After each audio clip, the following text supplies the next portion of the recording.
마지막이 가까웠으니 그러므로 너희는 정신을 차리고 근신하여 기도하라.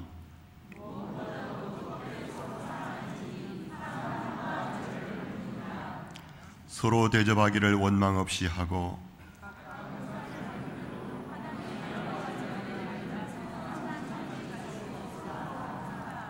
함께 읽겠습니다. 만일 누가 말하려면 하나님의 말씀을 하는 것 같이 하고 누가 봉사하려면 하나님이 공급하시는 힘으로 하는 것 같이 하라. 이는 범사에 예수 그리스도로 말미암아 하나님이 영광을 받으시게 하려 함이니 그에게 영광과 권능이 세세에 무궁하도록 있느니라. 추수감사절 때 유치부 아이들이 다니엘의 이야기를 가지고 선곡을 했습니다. 기억나시나요? 오세반 아이들이 했던 것이 다니엘을 사자굴에 던지는 장면이었습니다. 제가 이렇게 잘 기억하는 이유는 간단합니다. 제 딸이 오세고요. 그때 제 딸이 다니엘 역을 맡았기 때문입니다. 다니엘은 신하들의 모함에 걸려 사자굴에 던져졌지만 밤새 아무 일도 없었습니다. 그때 굴에 있던 사자들이 특별히 얌전한 사자들이 아니었죠. 동물원에 가면 볼 수 있는 사람들이 던져주는 고기에 만족해서 사는 그런 길들여진 사자가 아닙니다. 하나님이 지켜주셨기 때문에 다니엘은 안전할 수 있었습니다. 다음날 왕이 찾아와 다니엘에게 아무런 일이 없는 것을 봅니다. 그 오히려 다니엘을 모함한 사람들을 사자굴에 던지죠.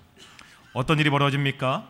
그들이 굴 바닥에 닿기도 전에 사자들이 그들을 움켜서 뼈까지 부서뜨렸다고 나오고 있습니다. 동물원 울타리 안에 사자를 보는 것은 신기하고 재밌을지도 모릅니다. 우리 앞에서 어흥하고 장난도 치지요. 하지만 야생에서 굶주림에 지쳐 우는 사자를 만난 일은 생각만 해도 정말 끔찍하고 무서운 일입니다. 그런데 오늘 우리가 읽었던 베드로 전서에 보면 성도들의 처지가 바로 이런 사자를 만나는 상황이라고 이야기하고 있습니다. 5장 8절에 보면 대적 마귀가 우는 사자와 같이 두루 다니며 삼킬 자를 찾는다고 말하고 있지요. 만약에 야성에서 사자를 만나면 어떻게 해야 됩니까? 사람이 아니면 이다면서 마치 돌처럼 가만히 있어야 됩니까? 아니면 힘껏 주랭랑을 쳐야 됩니까? 베드로 사도는 전혀 지금 다른 이야기를 하고 있습니다. 5장 9절에 보니까 대적하라 이야기합니다. 우는 사자와 같이 삼킬 자를 찾는 마귀 앞에서 도망치는 것이 아니라 믿음을 굳게 해서 싸우라고 이야기합니다. 이 말이 우리가 믿음을 가지고 사자와 싸우면 쉽게 사자를 이길 수 있다는 말이 아니죠. 삼손처럼 맨손으로 사자를 죽이고 사자 가죽을 벗겨 의기양양하게 메고 다닐 수 있다는 말이 아닙니다. 우는 사자와 같은 마귀를 대적하는 일은 고난의 길입니다. 이 땅에서 손해보고 힘들고 어려운 일들이 있습니다. 때로 핍박을 받기도 하고 심지어 죽임을 당하기도 합니다. 이 세상에서 성도라는 이름으로 살아가는 것은 비단길을 걷는 일 아닙니다. 왜 그렇죠? 오늘 본문 7절에 보면 만물의 마지막이 가까이 왔다고 이야기합니다. 우리는 지금 종말의 시대를 살고 있습니다. 요즘 요한계시록을 큐티하면서 이 종말의 시대를 산다는 것이 어떤 의미인지 많이 배우셨습니다. 우리는 지금 예수님의 초림과 예수님의 재림 사이에 살고 있습니다. 예수님의 초림으로 이미 종말은 시작되었습니다. 예수님이 재림하시면 종말은 완성됩니다. 우리는 지금 이미 시작된 종말을 지나서 완성된 종말을 기다리며 살고 있습니다. 바로 이때 원수 마귀는 우는 사자와 같이 삼킬 자를 찾고 있습니다. 자신의 끝이 얼마 남지 않은 것을 알기에 마지막으로 발악하고 있습니다. 그렇다면 우리는 어떻게 살아야 됩니까? 이단들은 자기들 나름대로 종말을 준비한다고 이야기합니다. 아시죠? 있는 재산 다 처분해서 어디 한적한 산속에 들어가서 집단으로 생활합니다. 예수님 오시면 그곳에 있는 자신들만 구원을 얻는다고 사람들을 미혹하지요. 하지만 성경 어디에도 종말의 때를 이렇게 살라고 이야기하지 않습니다. 예수님의 재림을 이렇게 준비하라고 이야기하지 않습니다. 오늘 본문은 만물의 마지막이 가까운 이때 예수님의 초림으로 시작된 종말의 때를 살아가는 우리가 어떠한 태도로 살아야 되는지, 무엇을 해야 하는지를 우리에게 가르치고 있습니다. 우선 정신을 차리고 근신하라고 이야기합니다. 5장 8절에도 보면 역시 근신하라, 깨어라 이렇게 말하죠. 이유가 뭐라고요? 대적 마귀가 우는 사자와 같이 두루다니며 삼킬자를 찾기 때문입니다. 악한 마귀가 힘을 쓰고 있기에 이 땅에서 우리가 근신하며 깨어 있어야 됩니다. 그런데 또 다른 이유가 베드로후서 3장 10절에 나옵니다. 이렇게 말합니다. 주의 날이 도둑같이 오리니. 베드로가 만물의 마지막이 가까웠다고 한 지도 벌써 2000년이 지났습니다. 그러기에 이제는 종말의 때가 가까이 왔다고 말해도 전혀 긴장감 없이 그냥 흘려듣게 됩니다. 하지만 우리가 명심할 것이 있습니다. 예수께서 도둑같이 임하십니다. 예수님의 재림의 시기는 아무도 알지 못합니다.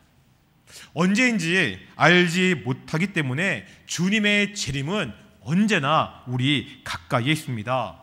바로 내릴 수도 있습니다. 누가복음 12장에는 하나님의 때를 준비하지 않다가 낭패를 당한 종들의 이야기가 나옵니다. 주인이 혼인집에 갑니다. 당시 혼인 예식은 늦도록 계속되었기 때문에 주인이 언제 돌아올지 모릅니다. 그러면 종들은 어떻게 됩니까? 언제 주인이 올지 모르기에 허리에 띠를 띠고 등불을 켜고 기다려야 됩니다. 그런데 누가복음 12장은 그렇지 못한 종의 이야기를 보여주고 있습니다. 12장 45절에 보면 이렇게 말합니다. 만일 그 종이 마음에 생각하기를 주인이 더디 오리라여 남녀 종들을 때리며 먹고 마시고 취하게 되면, 주인이 언제 올지 모르니까 더디 오리라고 생각합니다. 그래서 자기 마음대로 행동하지요. 그러다 주인이 오게 되면 심판을 받는다고 예수님이 말씀하십니다. 오늘날 우리도 마찬가지입니다. 예수님의 재림이 언제인지 알 수 없습니다. 분명한 사실은 예수님은 반드시 재림하십니다. 그때가 가까이 왔습니다. 우리는 그때를 준비하며 살아야 됩니다. 그러기에 베드로는 정신을 차리고 근신하라고 이야기합니다. 흥청망청 세상이 흘러가는 대로 그냥 살아서는 안 됩니다. 세상의 흐름에 맡겨서 사는 것이 아니라 정신을 차리고 주의하며 살라고 당부하고 있습니다. 우리가 정신을 차리고 근신하며 살기 위해서 어떻게 해야 됩니까? 베드로는 오늘 본문에서 세 가지 측면에서 이것을 말하고 있습니다.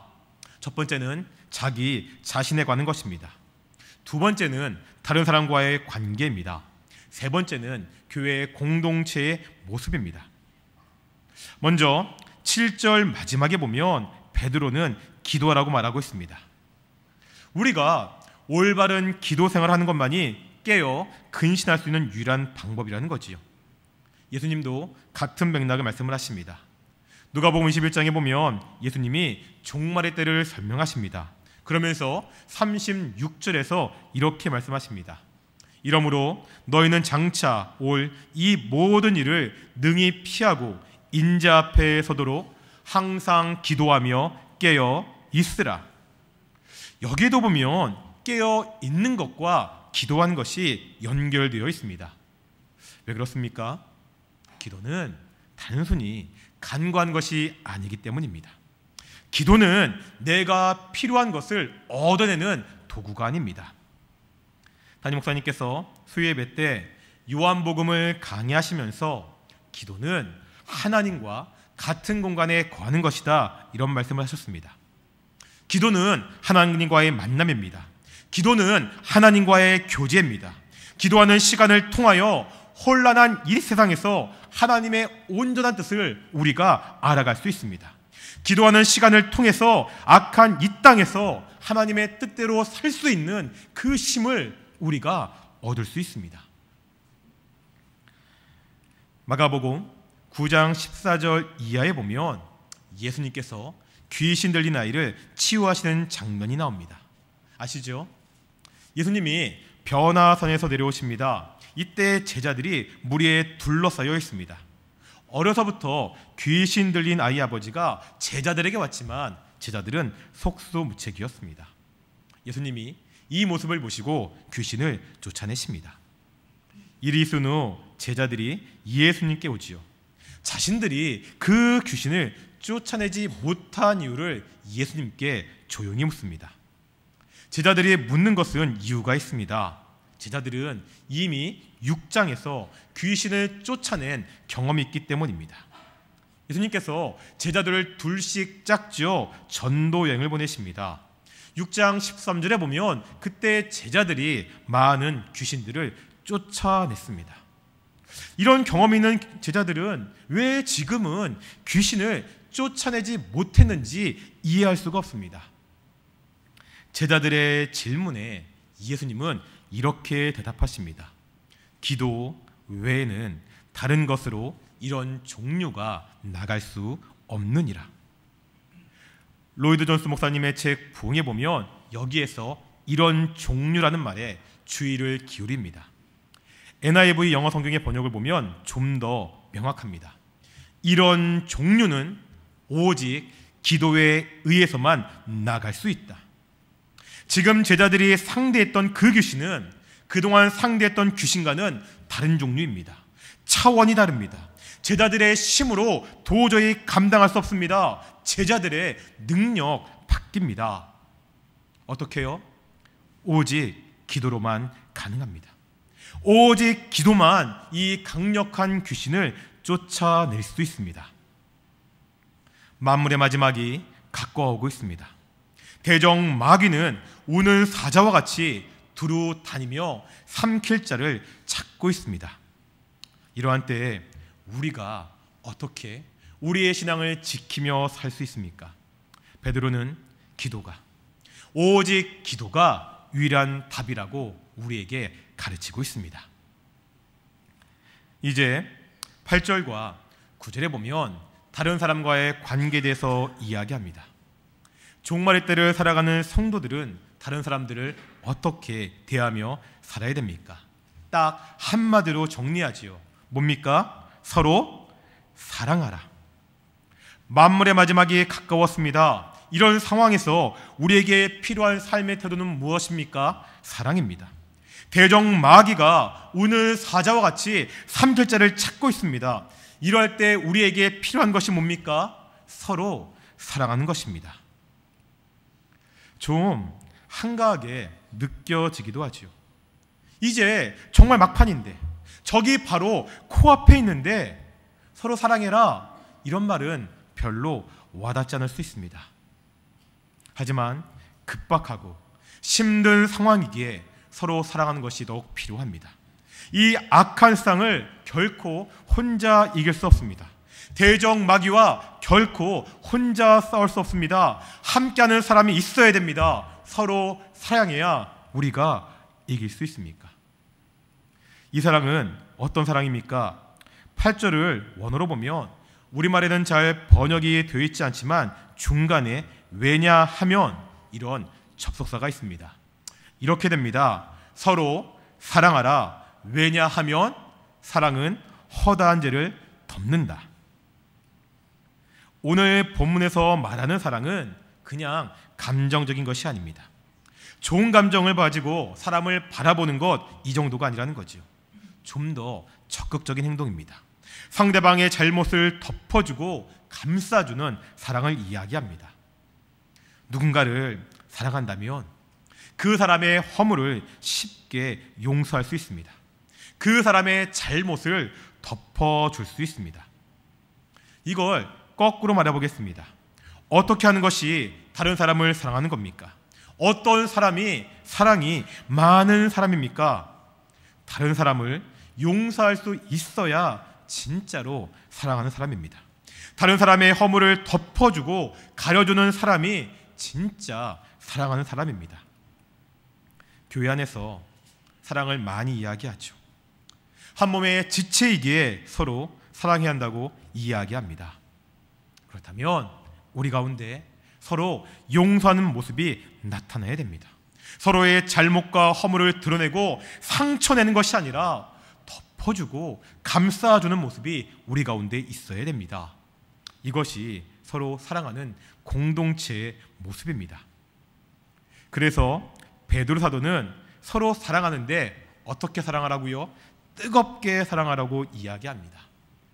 여기에 나오는 뜨겁게라는 말을 전해보았던 개역 성경에는 열심히 이렇게 번역했습니다. 이 말의 뜻은 심껏 노력하는, 전심전력하는 이런 의미입니다. 사랑은 단순히 감정의 문제가 아닙니다. 감정적으로 좋은 느낌이 있는 사람은 사랑하지 말라고 해도 사랑하게 됩니다. 이런 감정에만 치우치지 말고 의지적으로 사랑하라는 말입니다. 최선을 다해서 성실하게 사랑해야 됩니다. 사랑은 단순한 감정이 아니고 의지이고 결단입니다. 사랑하는 신천교회 공동체 가운데 서로의 잘못을 용서하고 허물을 덮어주는 사람의 결단이 풍성하기를 소망합니다. 이제 베드로는 9절에서 사랑하는 것의 또 다른 측면을 이야기하고 있습니다. 뭡니까? 서로 대접하라. 여기서 대접하라는 말을 좀 생각해 봐야 됩니다. 원어로 보면 필록세노스입니다. 이 말은 사랑을 뜻하는 필로라는 단어와 나그네를 뜻하는 크세노스의 합성입니다. 문자 그대로 보면 나그네에게 사랑을 베풀라는 말입니다. 서로 대접하라는 것은 친구들끼리, 아는 사람들끼리 음식을 나누고 대접하라 이런 말이 아닙니다. 자신과 아무런 상관이 없는 나그네를 대접하는 말입니다. 이 사랑, 우리의 사랑의 대상이 확대되어야 됩니다. 우리가 사랑하는 사람이 내가 친한 사람, 내 주변의 사람으로 한정되어서는 안 됩니다. 나와 아무런 관계가 없는 사람이라도 도움이 필요하면 도와야 되지요. 내가 필요한 사람이 아니라 나를 필요하는 그 사람을 찾는 것이 사랑입니다. 우리 공동체의 시선이 안에서만 머물러서는 안 됩니다. 사랑하는 신천교회 공동체의 시선이 교회를 넘어 이 땅에 낮고 약한 사람들에게 더욱 향하기를 소망합니다. 이제 마지막으로 만물의 마지막이 가까이 오고 있는 이때 교회 공동체 안에서는 어떻게 하는지 살펴보겠습니다. 10절을 보면 이렇게 말합니다. 한마디로 서로 봉사하라. 대적 마귀가 힘을 쓰는 이 종말의 때 우리의 든든한 울타리와 버팀목은 바로 교회입니다. 우리가 교회 안에 있을 때 안전할 수 있습니다. 그러기에 교회를 든든히 세워야 됩니다. 교회를 든든히 세우는 것은 담임 목사 한 사람의 몫이 아닙니다. 몇몇 사람들의 일이 아닙니다. 서로 봉사해야 됩니다. 어떻게 봉사해야 됩니까? 10절에 보니까 은사를 받은 대로 봉사라고 이야기합니다. 하나님이 우리에게 은사를 주신 이유가 무엇입니까? 봉사하기 위해서입니다. 하나님의 교회를 세우기 위함입니다. 하나님이 나에게 주신 특별한 재능이 있습니까? 그래도 내가 이것만은 잘한다 그런 것이 있습니까? 바로 그것을 가지고 교회를 섬기라는 말씀이지요. 10절 후반부에 보면 선한 청지기처럼 봉사라고 말하고 있습니다. 청지기는 집안을 관리하는 사람입니다. 선한 청지기는 주인의 자산을 잘 관리해서 풍족하게 만듭니다. 하지만 악한 청지기는 주인의 재산을 멋대로 사용합니다. 우리가 악한 청지기가 되어서는 안 됩니다. 하나님이 주신 그 선물들을 땅에 묻어두는 어리석은 사람이 되어서는 안 됩니다. 이제 11절에서는 은사의 종류를 크게 둘로 나누고 각각 어떻게 해야 되는지 이야기합니다. 첫 번째는 말하는 것이고 두 번째는 봉사하는 겁니다. 말과 관련된 대표적인 은사는 가르치는 은사입니다. 교회 안에서 가르치는 직분을 맡은 사람들은 어떻게 해야 됩니까? 베드로는 하나님의 말씀을 하는 것 같이 하라고 이야기하고 있습니다. 세상의 윤리나 행복을 가르치는 것이 아니죠. 하나님의 말씀을 가르치는 사람들입니다. 전능하신 하나님이 우리에게 주신 말씀입니다. 우리를 구원으로 인도하는 말씀이죠. 우리의 신앙을 성숙하게 하는 말씀입니다. 우리의 심령 골수를 쪼개는 말씀입니다. 바로 하나님의 말씀입니다. 목회자나 구역장이나 교사나 말씀을 가르치는 자들은 이 사실을 분명히 기억하고 두려움과 성실함으로 말씀을 가르쳐야 됩니다. 두 번째 문화는 봉사입니다. 우리가 교회 안에서 여러 가지 모양으로 봉사합니다. 그 하는 일은 서로 다르죠. 하지만 태도는 동일해야 됩니다. 뭐라고요? 바로 하나님이 공급하시는 힘으로 해야 됩니다. 교회 일은 세상의 지혜로 내가 가지고 있는 지식과 지혜로 하는 것이 아닙니다. 돈이 많다고, 권력이 있다고, 학식이 많다고 잘하는 것이 결코 아니죠. 오직 하나님이 주시는 힘을 공급받아야 됩니다. 내 힘이 아니라 하나님의 힘으로 하나님이 살아가는 이 교회를 함께 섬기는 신촌의 성도들이 되기를 축원합니다. 우리가 이렇게 말씀을 제대로 전하고 하나님이 주시는 힘으로 서로 봉사할 때 하나님이 영광 받으신다고 베드로는 마지막으로 결론을 내리고 있습니다. 만물의 마지막이 가까이 왔습니다. 대적마귀가 날뛰는 악한 세상에 우리가 살고 있습니다. 우리는 어떻게 살아야 됩니까? 깨어 기도해야 됩니다. 서로 사랑하고 대접해야 합니다. 사랑하는 교회를 바로 세우기 위해 서로 힘써 봉사해야 됩니다. 사랑하는 신전교회의 모든 성도들이 기도하고 사랑하고 봉사함으로 이 종말의 때 하나님께 영광을 돌리며 살 수 있기를 축원합니다. 기도하시겠습니다. 하나님 감사드립니다. 주일날 우리가 말씀을 들었습니다. 이 말씀대로 살 수 있도록 하여 주시옵소서. 이 종말의 때 하나님께 깨어 기도하고 서로 사랑하고 대접하고 우리가 교회를 위하여 함께 힘써 봉사할 수 있도록 주께서 축복하여 주시옵소서. 예수님의 이름으로 기도드렸습니다.